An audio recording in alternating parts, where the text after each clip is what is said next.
გამარჯობა, მოგესალმებით YouTube-ზე დვალიშულთან, ვიმყოფებით სად თუ არა ვიტამინში და თქვენ იცით, რომ სულ ახლა-ახლა ჩვენ დავიწყეთ ახალი თანამშრომლობა ვიტამინ Power-თან, რაც ჩემთვის პირადად ძალიან სასიხარულოა და მაქსიმალურად შევეცდებით, რომ ძალიან საინტერესო ვიდეოები შემოგთავაზოთ სწორედ აი აქედან, ვიმყოფებით თამარ მეფის გამზირზე, სადაც ვიტამინი G-ს უმთავრესი ოფისი მდებარეობს, შეგიძლიათ ესტუმროთ ძალიან ბევრ საინტერესო პროდუქციას ნახავთ და მათ შორის ისეთ პროდუქციას, რომელიც იწარმოება საქართველოში, რაც წარგადგებად განსაკუთრებით ძალისმიერი სპორტის სახეობების წარმომადგენლებს, თუმცა არა მარტო ძალისმიერი.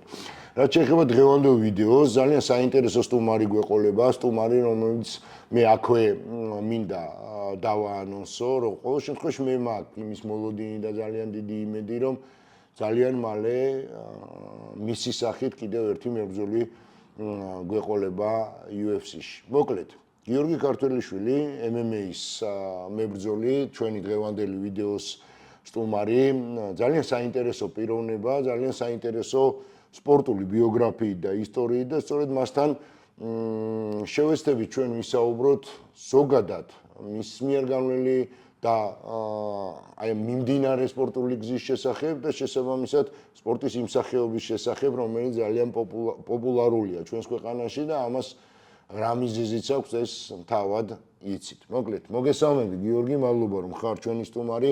მოდი დავიწყოთ სუთავიდან და დავიწყოთ იმით, რატომ წახვედი ამ მიმართულებით, მით უმეტეს რომ შენთვის მე მგონი ეს ბიძგი გარკვეულწილად მაინც იყო იმ ქართველი სპორტსმენების იქ ყოფნა, რასაც ჩვენ თვალს ვადევნებთ.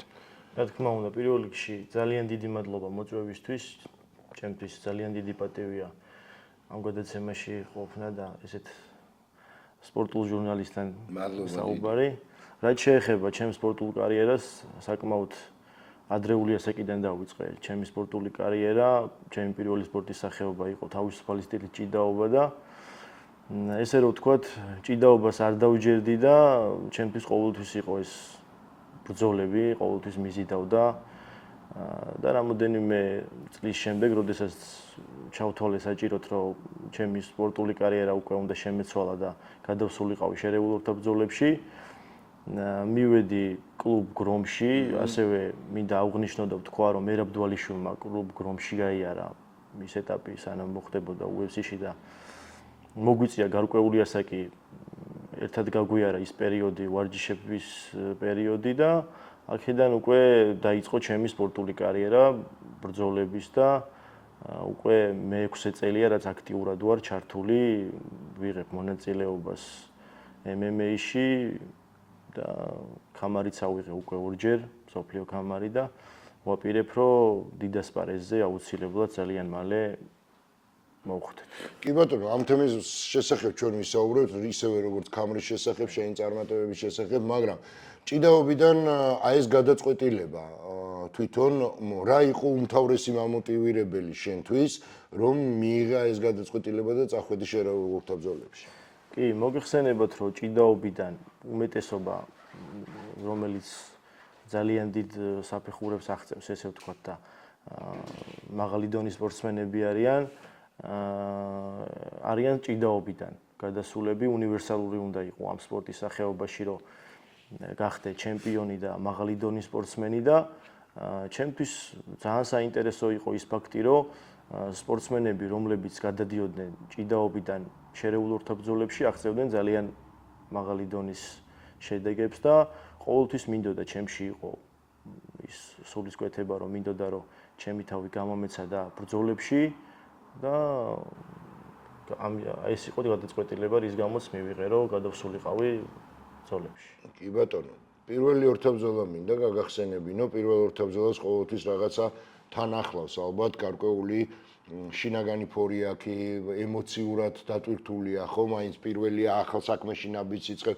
მე ზუსტად მესმის, რატომაც გაუსვი შენ ხაზი, რომ ჭიდაობიდან შერეულ ორთაბრძოლებში გადასული სპორტსმენები ყველა წარმატებულია და ამას თავის ახსნა აქვს, იმიტომ რომ საჭიდაო ელემენტები პირდაპირ კავშირშია იმ წარმატებასთან, რასაც აღწევენ. ნუ ჩემი აზრით ყოველ შემთხვევაში ასე. მოდი პირველ წარმატებაზე და პირველ ორთაბრძოლაზე რო წარმატებაზე არა, ორთაბრძოლა რო გავიხსენოთ, პირველი რომელიც ჩაატარე ოქტაგონზე.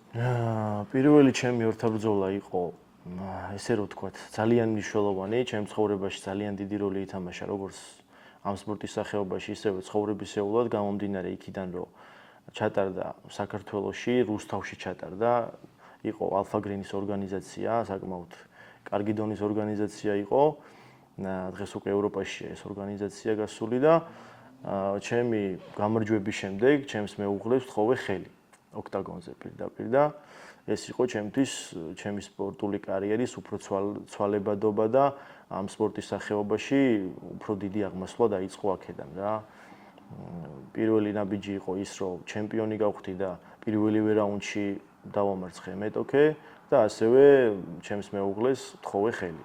ანუ ეს იყო დღე, როდესაც ჩვენ ცხოვრებაში ორი ყველაზე ემოციური მოვლენა მოხდა, ხო? კი, რა თქმა უნდა, კი და ეს ფაქტი დღემდე არ მოიშლება ჩემი ცხოვრებიდან და მალე პატარებს ველოდებით და პატარებსაც მოუყვებით და ისტორიას დარჩა ეს კადრების და ეს ბრძოლაც. კი ბატონო, შენი მეუღლე ჩვენი კოლეგაა, გადასარევი ადამიანი და ვიცით აი ეს მიმდინარეობა და ვიცით ის მოლოდინი, რა მოლოდინიც გაქვს და რახან თავად დაიწყე საუბარი, აუცილებლად მინდა კითხოთ ყופებს. კი, ორ ვაჟკაცს ველოდებით, გვარის გამგრძელებლებს, ქართველებს და რა ვიცი რა 4 წელი გქონდა ის პერიოდი რომ ველოდებოდით და ღმერთის წყალობით მოხდა ესე და უკვე 2 ტყუპს ველოდებით და რა ვიცი და შენ გზას რო დაადგნენ თანახმა იქნები რა თქმა უნდა ეს მინდა მეც რომ ნუ რასაც აირჩევენ და რასაც გადაწყვეტენ რა თქმა უნდა იმ სახეობა სპორტი იქნება თუ ცეკვა იქნება არ აქვს მნიშვნელობა მაგრამ დიდი სურვილი მაქვს რომ სპორტის სახეობით დაგავდნენ რა. ჟანას პოზიცია როგორი იქნება? ძალიან მაინტერესებს სამი მებრძოლი რო ეყოლება. ხო, ამაზე გვაქვს მინიმუმ სამი მებრძოლი. ამაზე გვაქვს ნასაუბრები და ცოტა რთულად დასაყოლიებელია, მაგრამ საბოლოო ჯამში ვფიქრობ, რომ დავიყოლიებთ რა. კარგია, მე ღმერთს წამს რომ ყველაფერი ისე იქნება, როგორც პირველ რიგში შენ და შენ მეუღლეს გსურთ და ძალიან მაგარია, როდესაც ამის თანამოლოდინი გაქვს და მე ზუსტად ვიცი, რომ თითოეული შენიც და შენი მეუღლის ცხოვრებაშიც აი ეს უმაგრეს და ყველაზე დიდი ბედნიერების მომტანი სიახლე კიდევ უფრო მამოტივირებელი და სტიმულის მომცემი იქნება მისთვის თავის საქმეში და შენთვის შენ საქმეში, რა თქმა უნდა. რა თქმა უნდა, კი და ყველაზე დიდი რაც არის და მინდა აღნიშნო და ვთქვა, რომ ძალიან დიდი მნიშვნელობა აქვს იმას, ვინ გიდგას გვერდით რა სპორტში, მით უმეტეს, იმიტომ რომ ვიცით, რომ სპორტსმენებს როცა შეჯიბრი მოდის, გვიწევს ძალიან ბევრი წონის კლება, გამოყოფილი საჭკვება და ასე შემდეგ ბევრი რაღაც და გვერდზე თუ არ ყავს ისეთი ადამიანი, რომელიც ამ ყველაფერში ყვება, წარმოუდგენელია და ჟანა არის ზუსტად ის ადამიანი, რომელიც ვიტყოდი რომ ჩემი წარმატების 50% მას ეკუთვნის და 50% ჩემი შრომის. დადის დღემდე შენ ორთაბრძოლებზე? კი, დადის, დღემდე დადის და არც ერთი ჩემი ორთაბრძოლა არ გააუცდენია მიუხედავად იმისა, რომ ვცდილობდით რომ ის პერიოდი, რაც ორსულობის პერიოდია, არ გქონოდა ბრძოლები, ზუსტად ამ პერიოდში დაემთხვა, ეხა 2 კვირის წინ ვიბრძოლე. და იქაც იყო ეხლა 6 დეკემბერს მაქვს Max Fight-ში ბრძოლა და აუცილებლად იქაც იქნება და ზუსტად იმ პერიოდებში დაემთხვა, როდესაც ორსულად არის და პატარებთან ერთად მოდის და კი ბატონო. გიო, ესე იგი შენ გაიხსენე დღე, როდესაც პირველი ბრძოლა ჩაატარე, პირველი გამარჯვება იზეიმე და ამავდროულად ძალიან ემოციური და მნიშვნელოვანი და ბედნიერების მომტანი იყო იმ კუთხით, რომ ხელი შესთავაზე შენს რჩეულს. მოდი ახლა მინდა კითხო შენ ყველაზე დიდ მიღწევაზე და ყველაზე დიდ წარმატებაზე, რომელიც გაქვს აი ამ კარიერის მანძილზე. ჩემი კარიერის მანძილზე მინდა განსაკუთრებულად თქვა და აღვნიშნო, რომ 2019 წელს ნურ-სულთანში ჩატარდა მსოფლიო ჩემპიონატი გრეპლინგში, გრეპლინგის სახეობაში და მინდა ასევე ვთქვა და აღვნიშნო, რომ წეგან ხაზი გაუსვა იმას, რომ ამ სპორტში უნივერსალური თუ არ იყავი, ვერ იქნები უბრალოდ და როდესაც თავისუფალი ჭიდაობა უკვე დავტოვე რაღაც ეტაპზე და გადავედი შერეულ ორთაბრძოლებზე. გრეპლინგი ვიცით ყველამ, რომ გრეპლინგი თუ არ აქვს მებრძოლს, ის წარმოუდგენელია ოქტაგონში უბრალოდ მისი ყოფნა და რაღაც გარკვეული პერიოდი 2-3 წელი გრეპლინგში ვიმოღვაწევი და თავისუფალი სტილის მოჭიდავისთვის ძალიან მარტივია რა ესე რომ თქვა, იქ სწავლობ ბალეუებს და ასე შემდეგ და ზუსტად იქ ჩატარდა მსოფლიო ჩემპიონატი, სადაც გენო პეტრიაშვილი გვახსოვს რომ გახდა მსოფლიო ჩემპიონი და იმ კედლებში მომიწია მეც და მსოფლიო ჩემპიონი გავხდი გრეპლინგში და უკვე აქედან გადმოვერთე პირველი ბრძოლა ჩავატარე შემდეგ უკვე MMA-ში და IFC-ს გამარი ავიღე, გერმანული ორგანიზაცია არის IFC და საკმაოდ კარგი ორგანიზაციაა და მსოფლიო ჩემპიონის ტიტული მოვიპოვე IFC-ში და სადღაც 2 თვის წინ ჩატარდა საქართველოში ჩამოვიდა ეს ორგანიზაცია Young Warriors-ი არის მაღალი დონის ორგანიზაცია რუსთავში ჩატარდა ესეთი დონის შეჯიბრი მე ვფიქრობ რომ საქართველოში არ ჩატარებულა და მეორედ გავხდი მე კამარი ავიღე იქაც Young Warriors-ის კამარი ავიღე და ეს არის ჯერჯერობით რაც არის ჩვენი ყველაზე დიდი მიღწევა. ამ კამრის მოპოვებასაც ძალიან ემოციური ფაქტი ახდა თან უკვე შემდგომში, ყოველ შემთხვევაში მე რამდენადაც ვიცი თითოეული ჩვენგანის განსაკუთრებით რატომღაც მინდა მჯეროდეს რომ მარტო ქართველებს გვაქვს ესე განსაკუთრებული დამოკიდებულება ბებია ბაბუასთან და ბებიასთან ჩაიტანე ეს კამარი ხო თუ სწორად ვიცი. კი, ბებიასთან ჩავიტანე, მე რაჭიდან ვარ, ჩემი ძირი ფესვები რაჭიდან არის და ჩემი წარმატებები ესე რომ ვთქვა და ჩემი სპორტული კარიერის საწყისი ეტაპი დამსახურებაა ყველაზე დიდი ბებიის გამომდინარე იქიდან რომ მშობლები ძალიან ადრე ვასაკში გარდამეცვალნენ და დაუკარგე და ბებიამ აიღო ეს პასუხისგებლობა და ბებიამ ზრდიდა და ბებიას ინიციატივა იყო რომ სპორტით დაუკავებულიყავი და ჩემი ყველა წარმატება გამარჯვება სანამ ოქტაგონზე შევალ ვიბრძოლებ და რომ გამოვალ და ვახარებ ეს არის რომ ბებიას ურეკავ პირველი იმიტომ რომ ჩემი ყველაზე დიდი გულშემატკივარი ჩემი ბებიაა და ესეც მოვიქეცი ჩემი მიღწეული წარმატებები ჩაუტანე რაჭაში. ძალიან მაგარი და ძალიან ემოციურია ზოგადად ასეთი საქციელი და ასეთი ქმედება მხოლოდ და მხოლოდ კარგი მაგალითია არა მარტო სპორტსმენებისთვის, არამედ ყველა შვილიშვილისთვის და მათ მინდა უბრალოდ იცოდნენ რომ ბებია ბაბუის ფასი აი განუზომელი და აუწონავია თითოეული ჩვენგანის ცხოვრებაში. გიო, მინდა რომ ვისაუბრო სამომავლო გეგმებზე შენთან, მაგრამ მინდა პირველ რიგში დავიწყო შენი ბმა ბიჭებთან. იმიტომ რომ ამას ძალიან დიდი მნიშვნელობა აქვს. რეალურად მოდი ვთქვათ, რომ იყო დრო, როდესაც შერეული ორთაბრძოლების შესახებ საქართველოში პრაქტიკულად არავინ არაფერი არ იცოდა, ისევე როგორც სუმოსთან რო პარალელი გავავლოთ, სანამ არ გამოჩნდნენ ქართველი სპორტსმენები. ანალოგიური იყო აქაც, მაგრამ დღეს აი იმ ბიჭების წყალობით, რომლებიც UFC-ში არიან, უაღრესად პოპულარულია და შესაბამისად მეტი და მეტი ადამიანი ცდილობს იქ მოხვედრას. მოდი ჯერ ვისაუბროთ შენს ურთიერთობაზე ბიჭებთან, მათ გვერდში დგომაზე და შესაბამისად იმ დამოკიდებულებაზე, რა დამოკიდებულებაც აქვთ მათ, თუნდაც სწავლის და რაღაცა გამოცდილების გაზიარების კუთხით. კი, პირველ რიგში მინდა დავიწყო და აღვნიშნო იმით, რომ სწორად აღნიშნეთ, რომ წლების წინ არავინ არ იცოდა ამ სპორტის შესახებ, მაგრამ წელს უკვე საქართველოში სოფლიო ჩემპიონატი ჩატარდა,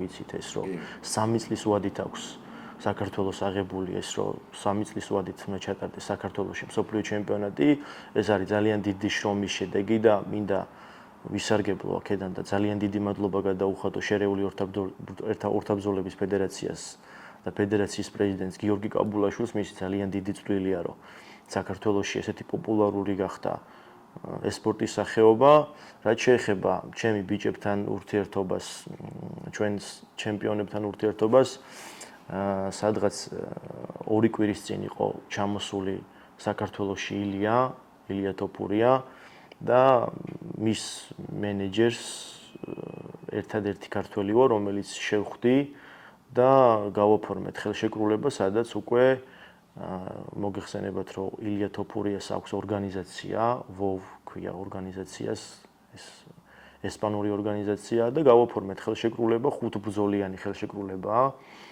სადაც ილიას ხელშეკრულების შემდეგ შევხვდი დავით გირიას აკადემია, ჩვენი ლეგენდარული სპორტსმენის იქ გავიარეთ ერთად ვარჯიშები და უკვე ქონდა საუბარი და ილიას ბოლო სიტყვები იყო, რომ გელოდები ძმაო, ერთად უნდა გავიაროთ მზადების პერიოდი და ილია არის კარგი ადამიანი, კარგი ქართველი, ცდილობს რომ ქართულ სპორტსმენებს უფრო გზა გაუყვალოს, მისცეს შესაძლებლობა რომ უფრო დიდ ასპარეზზე გავიდნენ და ძალიან დიდი მადლობელი ვარ იმით, რომ დაინტერესდა ესე ჩემით და აუცილებლად გავამართლებ იმედებს ქართველი ხალხისას და კი ბატონო, ეს ძალიან საინტერესოა. მე არ ვიცი ეს ინფორმაცია სადმე გაჟღერდა თუ არა, ყოველ შემთხვევაში ყური არ მომიკრავს, შეიძლება ჩემი შეცდომა მე გამომეპარა, მაგრამ ხელშეკრულების გაფორმება 5 ბრძოლა, რას გულისხმობს ეს 5 ბრძოლა და რას მოგიტანს ამ 5 ბრძოლაში მიღწეული წარმატება?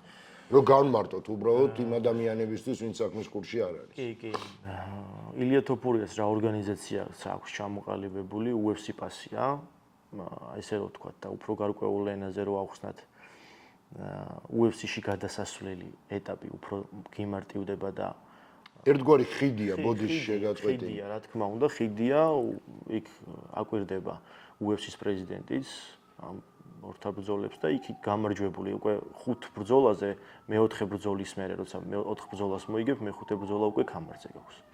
და აქედან უკვე შესაძლებელია, რომ პირდაპირ UFC-ში მოხვდე რა და ეს ძალიან დიდი ფაქტია და ძალიან დიდი მაგრამ გიო, ამ გზაზე შეცდომის დაშვების უფლება არ აქვს. შეცდომის დაშვების უფლება არ გვაქვს არანაირად, იმიტომ რომ 5-ვე ბრძოლა უნდა ჩავატაროთ ისე, რომ მოვიგოთ და შემდეგ უკვე ძალიან დიდი შანსია იმის, რომ UFC-ში მოხვდეთ. სად ხდება ეს ბრძოლები? თუ ჯერ არ არის ცნობილი ეგანი.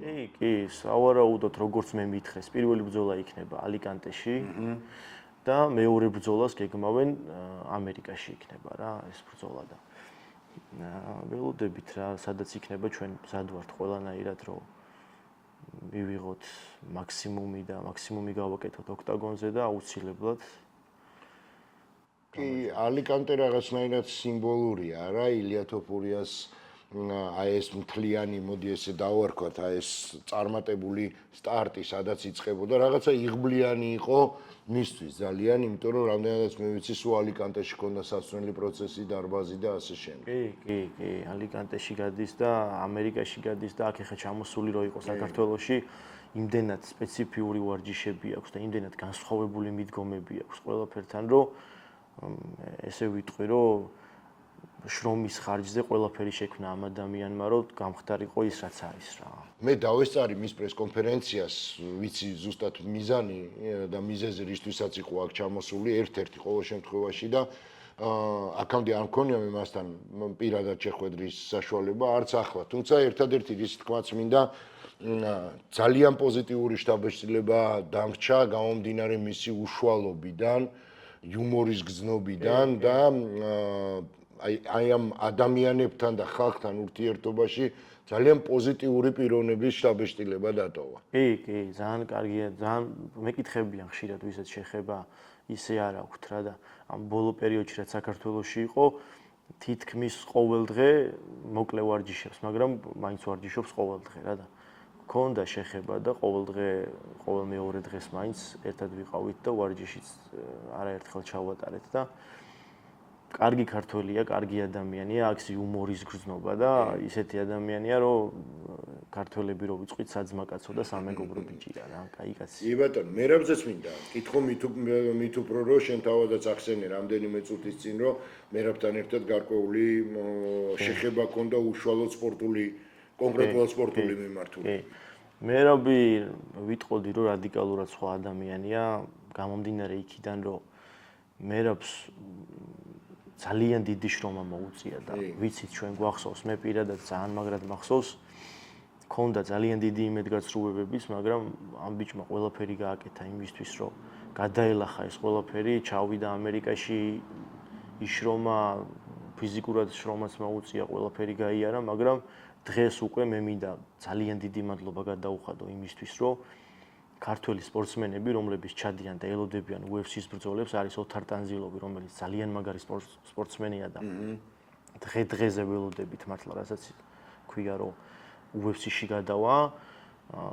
სხვათა შორის მინდა აღვნიშნო და ვთქვა, რომ საქართველოში GFC არის ორგანიზაცია და GFC-ს ქამრის მოგების შემდეგ პირდაპირ ამბის გაეკვალა UFC-სკენ გზა და ეს მინდა ახსახნი, იმიტომ უნდა აღვნიშნოთ ეს ყველაფერი, რომ საქართველოში არის ისეთი ორგანიზაციები, რომელიც უკვე პირდაპირ არის დაკავშირებული UFC-სთან. ასევე ალეკო საღლიანი არიან ბიჭები, რომლებსაც ჩადის და თავის საკუთარ სახლში აცხოვრებს, აჭმევს, ასმევს, ვარჯიშზე დაყავს და გადაყოლილია, ესე რომ ვთქვათ, ქართველ ბიჭებზე. ეს ადამიანი არის პატრიოტი, ქართველი კაცი, რომელსაც უნდა რომ საქართველოში ეს სპორტის სახეობა ძალიან მაგრად განვითარდეს და ქონდა ჩვენ ბრძოლა რომ მოვიგე, ეხა ბოლო ბრძოლა რომ მოვიგე, მეორე დღეს მერაბმა დაამერიკა და ზუსტად 1 საათზე მეტი ვლაპარაკობდით რა, თუ როგორ უნდა განვითარდეს, რა უნდა იყოს უფრო მეტი. რაიმე აი ამ სატელეფონო საუბარში ბოდიში კიდევ ერთხელ შეგაწყვეტინე, რჩევების სახით თუ გაძლევდა თუ აი რა შინაარსის იყო თქვენი საუბარი, იმიტომ რომ ძალიან საინტერესოა, იცი რა, მოდი ესე ვთქვათ, ცოტა რთულად ხელმისაწვდომები არიან, თუნდაც ინტერვიუს თვალსაზრისით, როგორც ილია, ასევე მერაბი და აბსოლუტურად მესმის და არც არავის არ უნდა ეწყინოს, იმიტომ რომ თავიანთი საქმე ძალიან რთულია გარკვეულწილად.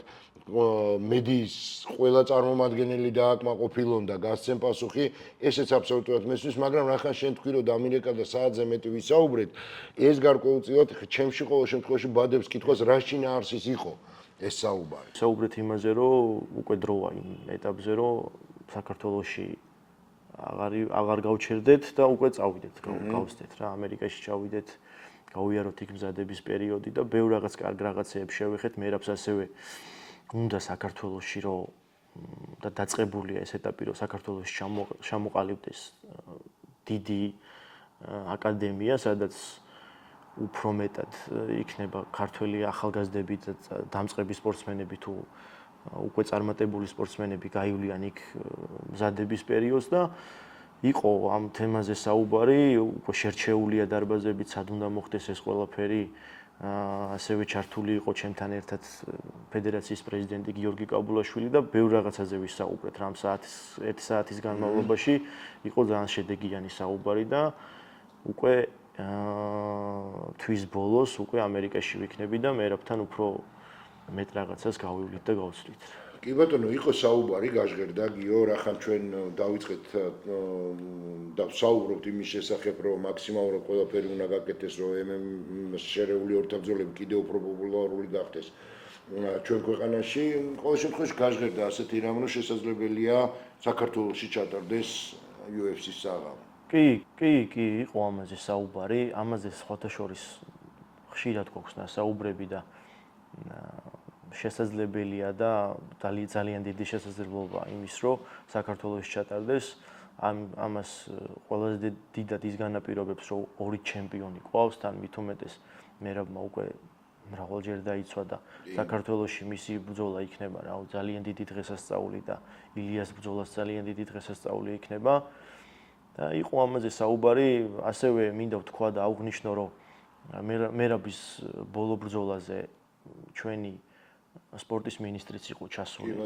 შალვა გოგოლაძე და გიორგი კაბულაშვილი შეხვდნენ UFC-ს პრეზიდენტს და მინდა აღვნიშნო და ვისარგებლო გადაცემით და ვთქვა, რომ როცა სპორტსმენს ყავს ისეთი ადამიანები გვერდზე და გარშემო, რომ ვინც აძლიერებს და სტიმულს აძლევს, ჩვენ ვიცით სპორტსმენებს, რომ ყურადღება ყველაზე მეტია, რაც შეუძლია რომ ადამიანს გააკეთოს და ძალიან დიდი მადლობა მინდა გადაუხადო ჩვენს მინისტრს შალვა გოგოლაძეს, იმიტომ რომ ამ ადამიანის გვერდში დგომით ძალიან ბევრი სპორტის სახეობა გადარჩა და კონკრეტულად ჩვენ სპორტის სახეობას მინდა შევეხო, რომ გაორმაგდა პრემიები, უფრო მეტად დაფასებულები არიან ჩვენი სპორტსმენები და უფრო მეტად გააქტიურდა ეს სპორტის სახეობა, იმიტომ რომ არ ვიცოდით, არ არის ოლიმპიური სახეობა და არ იყო ისე დაფასებულად. დღეს უკვე თამამად შეგვიძლია ვთქვა, რომ ბევრ სპორტის სახეობას ისე უდგავართ, რომ ბევრ რაღაცას დიდ სათქმელს ვიტყვით და ასევე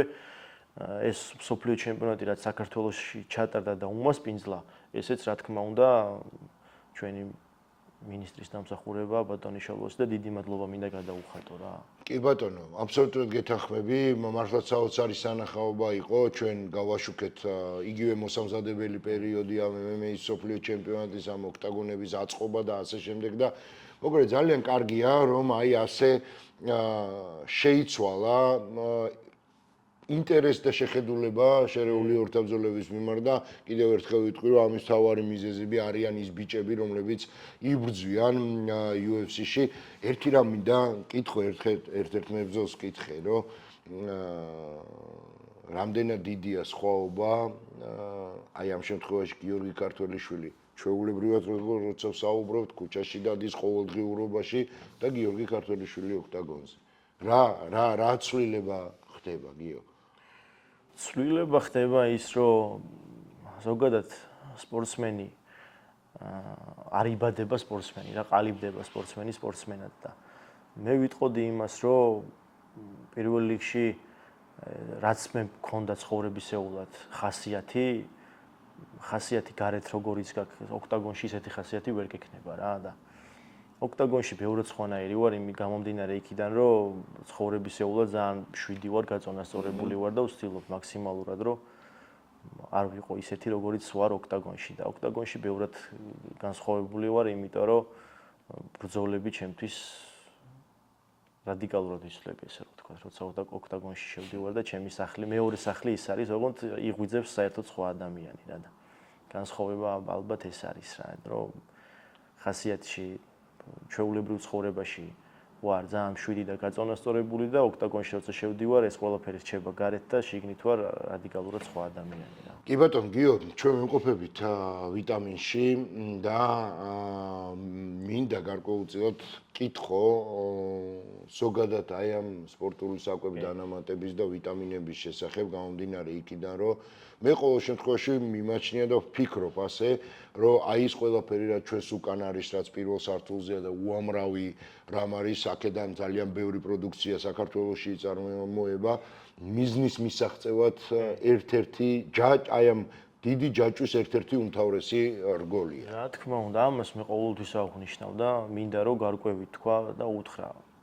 ქართველ დამწყებ სპორტსმენები იქნებიან ახალგაზრდები, არა აქვს მნიშვნელობა, ვინც უბრალოდ ჩართულია სპორტში და ვთქვა რომ ძალიან დიდი მნიშვნელობა აქვს და ძალიან დიდ როლს თამაშობს საკვები დანამატები გამომდინარე იქიდან რომ მე ყოველთვის ვსაუბრობ ხოლმე რა, აი ჩვენი მეგობარი არის კაკი მოწონელიძე, ჩემი ბავშვობის მეგობარია და ხშირად გვისაუბრია ამ ყველაფერზე, რომ მე რომ ეს საკვები დანამატები იმ პერიოდში მქონოდა, როცა ჩვენ ჭიდაობდით. მე ვფიქრობ, რომ ჭიდაობაში უფრო დიდ შედეგს გავაკეთებდი ვიდრე ორთაბრძოლებში, იმიტომ რომ ვიკლებდით ძალიან ბევრ წონას. როცა წონას იკლებ, შესაბამისად აღდგენაც გინდა რა და აღდგენა ვერ ვიღდგენდით ვერანაირად, იმიტომ რომ ჩვენ იმ დროს ისეთი წონის კლების პერიოდი ქონდა, არც წყალს ვსვავდით, არც ჭამდით და გაუაზრებლად იყო ეს ყველაფერი. ეხლა შემიძლია 14-15 კილო ისე დავიკლო, რომ მეორე დღეს ისევ ისეთ ფორმაში ვიყო და ისევ ისეთი განწყობით ვიყო, როგორც ვარ. ეს ყველაფერი არის ის, რომ საკვები დანამატები, სწორად შერჩეული საკვები დანამატები გაძლევს იმ ეფექტს, რომ არც წონის კლება გიჭირს, არც ძილი გიჭირს, არც ბალანსი გიჭირს და უკვე დალაგებული გაქვს ყველაფერი და ჩვენ დროს ეს რო ყოფილიყო, ანუ როცა სპორტში ვიყავ, ჭიდაობაში როცა ვიყავ, უფრო სხვანაირად იქნებოდა. დღეს ესეთი შესაძლებლობა როცა არის და ვიტამინთან მით უმეტეს ვიტამინს ისეთი დანამატები აქვს, რომ ხარისხზე თუ შეიძლება სადმე ილაპარაკო, აქ არის რა. იმიტომ არ ვამბობ რაღაცა ჩემი მეგობრების არის. ამას იმიტომ ვამბობ გულწრფელად, რომ თუ ჩემს გუნდელებს და ჩემს თანამებრძოლებს რამეს ურჩევ, არის ეს, რომ ადამიანს თუ გინდა რომ სპორტში იყო, აუცილებლად ძალიან საჭიროა რა, საკვები დანამატები. კი, აბსოლუტურად გეთანხმები და შენ ის დრო ახსენე, როცა რომ ქონოდა სპორტსმენობის ჭიდაობის პერიოდშიო და მაშინ ისეთი პერიოდი იყო, საერთოდ კაცმა არ იცოდა რა როგორ და რანაირად იყო და სწორედ კაკის დამსახურებაა, კაკის დამსახურება ის, რომ დღეს ჩვენ ვიტამინში კი არ ვიმყოფებით, უამრავი ფილიალი აქვს კიდე გახსნილი, მაგრამ თავარის არის ის, რომ ამ ახალგაზრდა კაცს განსაკუთრებული დამოკიდებულება აქვს თავის საქმის მიმართ პირველი და ჩემთვის ყველაზე მოსაწონი რაც არის ყურადღების გარეშე არ ტოვებს ახალგაზრდა დამწყებ სპორტსმენებს, რომ ვისთვისაც ძალიან მნიშვნელოვანია აი ეს ყველაფერი. აი ზუსტად სწორად აღნიშნეთ, ამაზე მინდა ხაზი გაუსვა და ვთქვა, რომ როდესაც შერეულ ორთაბრძოლებში ემზადებოდა მსოფლიო ჩემპიონატისთვის ჩვენი ეროვნული ნაკრები და ახალგაზრდული ნაკრები, კაკი მოწონილეთის ინიციატივით გახდა ესეთი სიტუაცია მოხდა, რომ ყველა შეკრებაზე გადიოდნენ მზადებას დანამატებით ყველა სპორტსმენს გადაეცა ძალიან ბევრი სახეობის ვიტამინი, ეს იყო აღდგენი, ეს იყო აბსოლუტურად ყველა სახეობის რა და ეს ჩვენთვის ძალიან დიდი мотиваცია, იმიტომ რომ ახალგაზრდა სპორტსმენებს აქვთ იმის შესაძლებლობა, რომ ყავდეთ გვერდში ესეთი ადამიანი, ესეთი სპონსორი, რომელიც იზრუნებს მათ წარმატებაზე, საკვებდანამატებზე და მადლობა მინდა გადაუხადო კაკის იმისთვის, რომ ბიჭების სახელით, ფედერაციის სახელით იმისთვის, რომ ესეთ ქველმოქმედებას აკეთებს და გვერდში უდგას ქართულ სპორტსმენებს. არა მარტო მებრძოლებს, გვესმის, რომ ძალიან ბევრი სპორტის სახეობას გვერდში უდგას და მადლობა ამ ყველაფრისთვის რა. კი ბატონო, და უნდა დავასრულო და ბოლოს კითხვა აუცილებლად გიო, ისე ვერ დავამთავრებ ამ ინტერვიუს, ჩვენ ბევრი ვისაუბრე და პირველ რიგში აუცილებლად მინდა აღვნიშნო, რომ საოცარი რესპონდენტი ხარ. პრაქტიკულად ყველა ჩემს მიერ დასმულ კითხვაზე მივიღე სრულად ამომწურავი პასუხი, რაც მთავარია შინაარსობრივად ძალიან სასიამოვნო და საინტერესოდ მოსასმენი და ეს აპლოდისმენტები ჩემგან სიამოვნებით ჩავწერ კიდევ შენთან ინტერვიუებს, განსაკუთრებით UFC-ში გამარჯვებების შემდეგ. იმედია მოიცლი, როცა ეგ დრო მოვა. თქვენთვის ყოველთვის. ხო გეუბნებით, ჩემთვის ეს ძალიან დიდი პატივია თქვენთან. კი ბატონო. უმრობა, იმიტომ რომ თქვენაირი სპორტული ჟურნალისტი საქართველოში ძალიან დიდი მადლობა და დასასრულს აუცილებლად მინდა კითხო მიზანზე, სხვანაირად ვერ დავამთავრებ. რა არის გიორგი ქართველიშვილის უმთავრესი მიზანი სპორტული კუთხით, რასაკვირველი? პირველ რიგში ჩემი მიზანი არის, რომ აუცილებლად ჩემი მაქსიმუმი გამოვიყო ჩემი თავიდან, ესე რომ ვთქვა და მივიღო გამოვწორო ჩემი თავი და მოვხდე UFC-ში, ეს ჩემი ძალიან დიდი სურვილია, მაგრამ მე ვიტყოდი ჩემი კიდევ უფრო მეტი სურვილია ის, რომ საქართველოში შევქმნა ჩემი პირადი აკადემია, გიორგი ქართველიშვილის აკადემია, სადაც გაიზრდება ძალიან ბევრი ქართველი სპორტსმენი, აღიზრდება და არ აქვს მნიშვნელობა, რა შეიძლება ყველა ადამიანი მსოფლიო და ოლიმპიური ჩემპიონი ვერ გამოვიდეს, მაგრამ სპორტში იმხელა რაღაცას პოულობ, ჯანსაღსღეულში ჯანსაღი სულია და ეს არის ჩემი ყველაზე დიდი სურვილი, რომ მქონდეს ისეთი გარემო, სადაც ჩემთვის ყველაზე კარგი სიტუაცია იქნება და გავზრდით და აღზრდით ისეთ სპორტსმენებს და ისეთ ქართველებს, რომელიც შეეფერება ქართულ ხალხს რა. ჯერ UFC, მერე აკადემია. მოდი ესე დავлagდეთ. სო, ეგრე. ესე ჯობია. ძალიან დიდი მადლობა და რა თქმა უნდა, უაღრესად დიდი წარმატება და ბედნიერება მინდა გისურვოთ იმ მოლოდინში, რა მოლოდინის გაქვთ. შენ და შენს მეუღლეს და ღრმად წამს რომ ყველაფერი ისე იქნება, როგორც თქვენ გინდათ. ძალიან საინტერესო იყო შენთან საუბარი.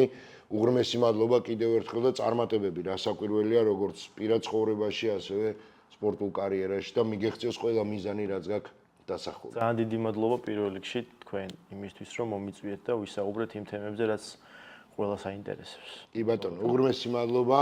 გიორგი ქართველიშვილი MMA-ის მებრძოლი იყო ჩვენი დღევანდელი ვიდეოს სტუმარი, საკმაოდ საინტერესო და ხანგრძლივი საუბარი გამოგვივიდა, უბრალოდ ხანგრძლივი, მაგრამ ძალიან საინტერესო და მე ვფიქრობ, ბევრ კითხვას გაეცა პასუხი და ბევრი გიორგის პასუხებში ბევრი ისეთი გზავნილი იყო, რომელიც დამწყები სპორტსმენებისთვის განსაკუთრებით ყურადსაღები უნდა იყოს. მოკლედ, მადლობა თქვენ, რომ იყავით ჩვენთან ერთად, მადლობა გიორგის და მადლობა ვიტამინი G-ს, რასაკვირველია, რომელიც ჩვენი პარტნიორია და მე ვფიქრობ, რომ ამ კომპანიასთან ერთად, რომელიც ძალიან დიდ საქმეს აკეთებს ქართული სპორტისთვის, ჩვენ ხანგრძლივი დროის განმავლობაში ვითანამშრომლებთ და მაქსიმალურად შევეცდებით, რომ ჩვენი მხრიდან რასაკვირველია მათ დაუდგეთ გვერდში, ისევე როგორც ვიტამინი G უდგას YouTube არხ დვალიშვილთან გვერდში. მოკლედ, მადლობა და გემშვიდობებით მომავალ ვიდეომდე. კარგად ბრძანდებოდეთ.